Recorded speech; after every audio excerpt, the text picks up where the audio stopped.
Saudara, pemusatan latihan timnas di Bali menjadi momen krusial sebagai langkah awal memetik poin penuh di 2 laga sisa kualifikasi Piala Dunia zona Asia.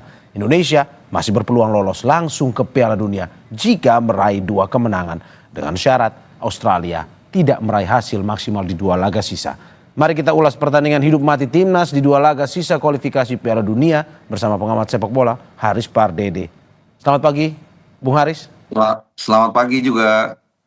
Terima kasih Bung sudah bergabung di Dialog Sapa Indonesia Pagi, dan juga Ketua Paguyuban Supporter Timnas Indonesia Ignatius Indro. Selamat pagi Bung Indro.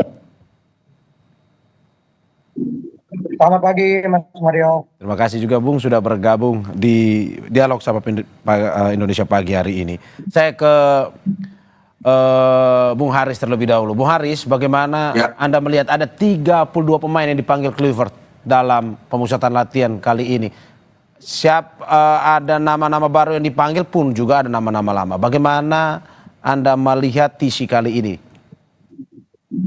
Ya, seperti yang mungkin sudah kita dengar bahwa ini adalah TC yang cukup lama ya. Artinya dibandingkan saat kita menghadapi Australia dan Bahrain, kita cukup punya waktu sekitar 10 hari lah pemain berkumpul. Kita masih menunggu Martin Paes yang masih menjalani pertandingan di MLS, walaupun Martin Paes kita nggak terlalu khawatir juga ya, walaupun datangnya mepet, karena yang bersangkutan itu dipastikan tidak akan turun, melainkan Emil Laudero. Sedikit saja mungkin saya update juga, Sandy Walsh dipastikan tidak bisa tampil karena semalam atau kemarin itu pelatih Yokohama Marinos sudah mengkonfirmasi dia bersama dengan salah satu pemain Yokohama lainnya tidak bisa tampil ya. Jadi karena cedera 6 pekan. Nah, jadi mungkin nanti akan ada 1 atau 2 pemain yang dipanggil lagi yang baru di luar 32, karena kan seyogyanya nanti H-7 itu akan dicoret 2. Jadi hanya 30. Sementara tiap pertandingan nanti akan dimasukkan DSP 23. Jadi mungkin akan ada 1 pemain tambahan yang dipanggil lagi di luar yang 32. Dan terakhir adalah Kevin Dix. Ya, Kevin Dix semalam sudah bisa tampil 45 menit lebih bahkan. Jadi dimasuk babak pertama akhir, dan mencetak gol ketiga dari titik putih dan membawa Copenhagen juara Liga Denmark. Jadi overall cukup positif, mudah-mudahan persiapannya mulus sampai dengan 1 Juni nanti akan kembali ke Jakarta mereka. Mengejutkan karena ada nama Stefano Lillipali, Mas?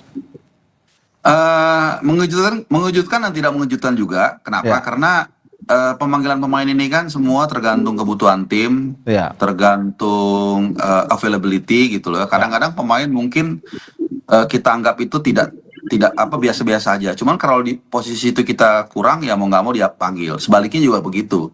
Kadang pemain ini sangat bagus ya, tapi kalau di posisi tersebut menumpuk ya mungkin akhirnya tersisih. Sehingga Lillipali ini kan kalau kita lihat dipanggil karena absennya Ragnar.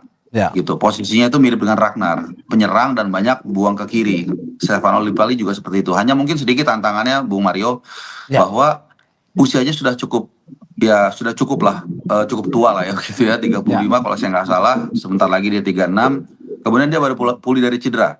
Ya, baru main 2 kali. Sebenarnya musim terbaik itu musim lalu dia mencetak double digit gol dan assist, tapi ya mudah-mudahan dengan pengalaman dia dan disiplin dia yang kita tahu sangat luar biasa, mudah-mudahan dia bisa mengisi kekosongan ketika dibutuhkan. Oke, saya ke Mas Indro. Mas Indro, bagaimana supporter pemain ke-12 melihat 32 nama yang dipanggil di TC pada hari ini? Iya, kita melihat bahwa ini ada jarak lumayan panjang ya menjelang pertandingan ya. Ini kesempatan buat Kluivert untuk memadukan seluruh pemain dan juga memilih pemain yang dibutuhkan untuk menghadapi China, terutama ketika menghadapi China di GBK ini targetnya adalah kemenangan. Nah, ini yang harus dijalankan oleh Patrick Kluivert, menyatukan pemain dengan waktu yang cukup ya, saya pikir dibanding ketika kemarin kita bertemu Bahrain, ini kan waktunya lebih singkat. Nah, ini lebih panjang dan kesempatan untuk Patrick Kluivert untuk memadukan para pemain dan memilih pemain yang benar-benar cocok ya. Kita sebagai supporter pemain ke-12 tentunya akan selalu mendukung timnas kita apapun yang terjadi. Namun kita berharap bahwa ketika melawan China kita bisa memperoleh 3 poin. Kalau ketika melawan Jepang nanti saya pikir kita harus realistis. Kita bisa memaksimalkan paling nggak dapat 1 poin ketika melawan Jepang. Nah ini yang harus Patrick Kluivert lakukan ya. Apakah bisa?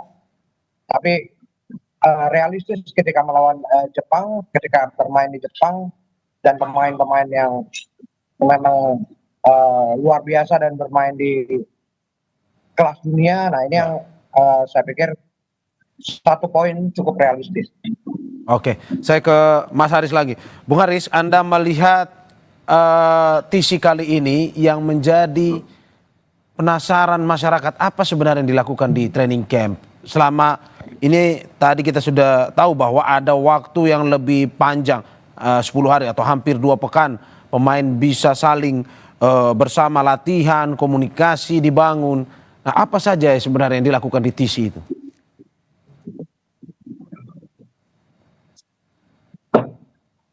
Bung Haris. Oke. Bung Haris Ya, sudah. halo? Oke, saya ulang pertanyaannya atau? Ya, Oke, saya ulang. Bung Haris, rasa penasaran masyarakat tentang TC ini karena ini kan bersifat tertutup, internal, tidak boleh dilihat. Apa sebenarnya biasa yang dilakukan di TC? Latihan seperti apa? Lebih intensifkah dibandingkan latihan yang dilakukan selama ini? Karena kan kita tahu bahwa ada 10 hari, hampir 2 pekan mereka bersama. Apa saja yang mungkin bisa dioptimalkan dalam TC ini dan apa yang dilakukan biasanya? ya, ini suara saya jelas ya? Ya, jelas. Oke, ya jadi biasanya tentu yang standar pasti mereka akan melakukan pemulihan. Ya. Mereka kan kita tahu baru saja menjalani musim yang panjang, atau mungkin juga ada mereka yang sudah lama liburan. Nah ini pasti mereka akan direcovery dengan pelatih fisik kita Quinten Jagova kalau saya nggak salah ya. Kemudian yang kedua soal pemahaman taktikal. Nah ini yang makanya tadi menjawab pertanyaan dari Bung Mario kan, kenapa dirahasiakan, ada tertutup, itu sangat normal. Karena latihan itu pasti ada taktikal.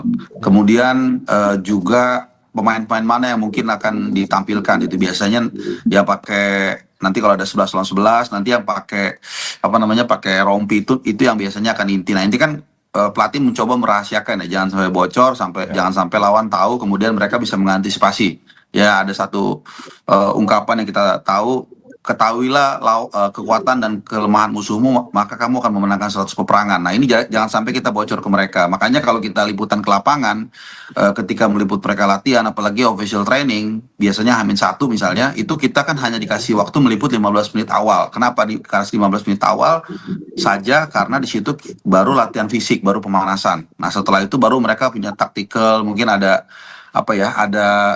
rahasia-rahasia, hal-hal kecil taktikal yang ingin diterapkan dan pelatih tidak ingin lawan tahu gitu. Paling saya ingat itu waktu menjelang lawan Saudi akhir musim lalu. Saya masih ingat betul, kebetulan saya karena terlibat di dalamnya situ di media. Jadi saya masih di dalam tuh. Nah, itu saya bisa lihat tuh berkali-kali Calvin Verdong itu berlatih counter attack.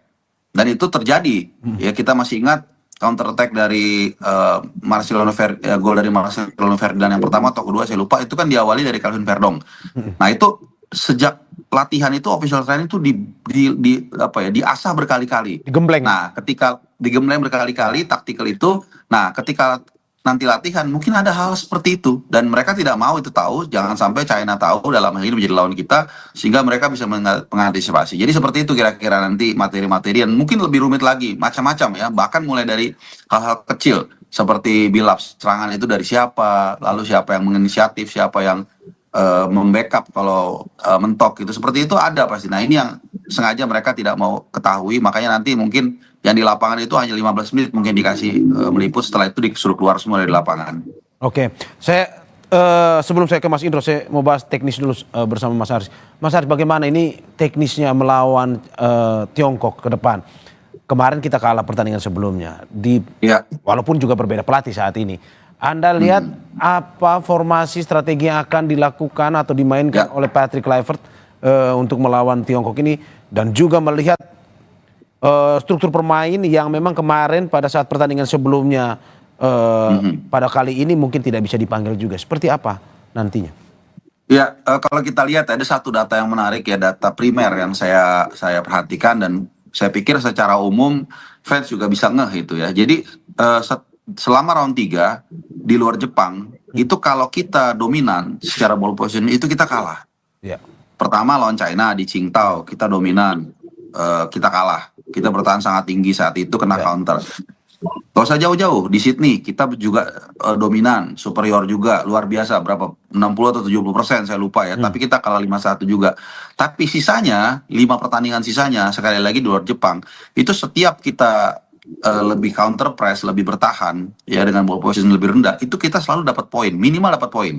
Ya seri dari Saudi di Jeddah, seri dari Australia di GBK, kemudian seri dari Bahrain juga. Kemudian juga kita menang 2 kali dari Saudi dari Bahrain, itu kita selalu ketika ball positionnya lebih rendah. Artinya tim ini memang dibentuk sejak era Sintayong sampai sekarang itu bermain secara counter press, ya secara bertahan. Nah, masalahnya China nanti apakah mereka mau keluar menyerang, meninggalkan area mereka untuk kita manfaatkan. Nah, di sinilah nanti adu taktik akan diadu ya, terutama antara Patrick Kluivert, Junto Alex Pastoor dengan Branko Ivanovic. Yang terakhir soal komposisi dan formasi, saya pikir jangan terlalu banyak berubah menurut saya. Misalnya 3 back di belakang itu rata-rata sepakat semua, rata-rata ya, Bang Jai, kemudian juga Justin Abner dan juga Rizky Ridho dipertahanin, kiri Calvin Verdong, dan kemudian kanan kalau tidak ada perubahan maka di sana ada Kevin Dix ya. Dan yang menarik adalah satu lagi, Bung Mario, bahwa kita dulu ketika pertama kali ketemu China belum ada Joe Pelupessy, sehingga kita selalu kena counter. Nah sekarang sudah ada pemain yang seperti Joe Pelupessy yang menjadi pemain pertama yang mematahkan serangan yang baik lawan, dan ini yang membuat Tom Haya akan lebih bebas ke depan. Mungkin satu-satunya PR atau salah duanya PR adalah mencari pengganti Marcelino Ferdinand dan Ragnar Ortmangun. Itu aja, karena Marcelino kita tahu udah pasti nggak bisa main, Ragnar juga demikian karena sakit, dan penggantinya itu sangat bervariatif. Gitu. Saya ke Mas Indro. Mas Indro, terakhir terkait dengan antusiasme harapan dari supporter timnas Indonesia, tidak hanya melawan Tiongkok tetapi juga dalam pegelaran kualifikasi Piala Dunia ini, termasuk juga lawan Jepang nanti. Bagaimana dukungan supporter timnas kita? Iya, harapan kita tentunya adalah hasil terbaik melawan China dan juga Jepang. Seperti yang saya katakan tadi, lawan Cina kita berharap bisa mendapatkan 3 poin ya. Dan lawan Jepang ini kita realistis, paling tidak bisa memaksimalkan keadaan dan kita bisa mendapat 1 poin dari Jepang. Nah, yang realistis, tapi kita tentunya memiliki harapan bahwa paling tidak melawan China kita bisa 3 poin, dan ini kemungkinannya cukup besar ya, bahwa 3 poin ini bisa diperoleh di GBK, sehingga kita bisa masuk ke putaran keempat selanjutnya, dan ini yang menjadi harapan dari supporter, dan pemain-pemain harus tidak menjadi beban bermain ketika melawan China, dan harus bermain lepas dan juga menunjukkan permainan terbaik mereka di GBK nanti. Oke, ya apa yang disampaikan ini justru membangkitkan semangat tidak hanya supporter tetapi juga seluruh warga negara Indonesia untuk bisa menyaksikan pertandingan Indonesia versus Tiongkok dan juga selanjutnya Indonesia versus Jepang. Terima kasih pengamat sepak bola Haris Pardede dan juga Ketua Paguyuban Supporter Timnas Indonesia Ignatius Indro. Terima kasih, sehat-sehat selalu.